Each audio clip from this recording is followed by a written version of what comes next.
And we are learning more about the U.S. and its involvement in the investigation of one of South Korea's deadliest air disasters in decades. And chilling video shows the moment 179 of the 181 people on board were killed when a passenger jet crash landed at an airport in the southern part of the country over the weekend.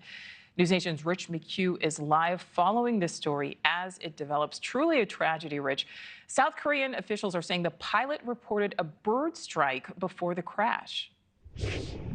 That's right, Nichole. So South Korean transportation officials are saying that the tower and the pilot had issued a distress signal. The pilot saying, "Mayday, mayday, mayday, bird strike," and requested that he was going to fly the plane in a different route and land on a different operation.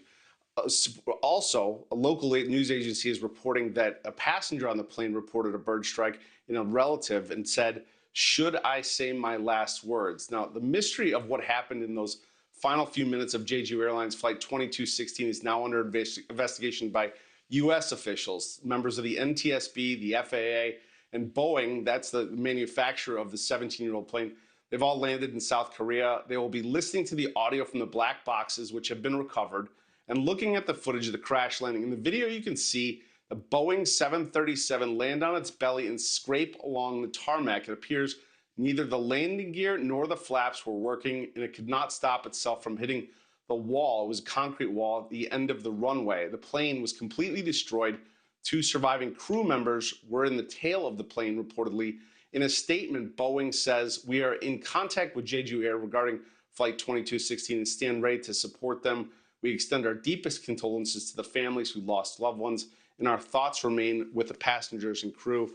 Boeing, of course, having an incredibly difficult year in safety this past year, 2024, Nichole. Yeah, absolutely, Rich. So what are aviation experts at this point saying about all of this?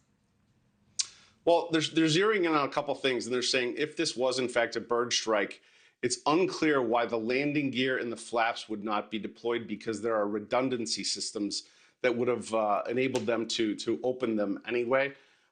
So that's one of the questions. The other question is the fact that what ultimately killed these passengers is there was a concrete wall at the end of the runway housing antennas, which are designed to bring planes in inclement weather.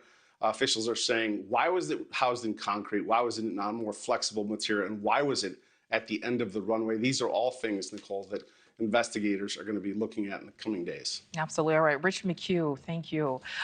Thanks for watching. Go to joinnn.com to find NewsNation on your screen. And don't forget to click the red subscribe button below to get more of NewsNation's fact-driven, unbiased coverage.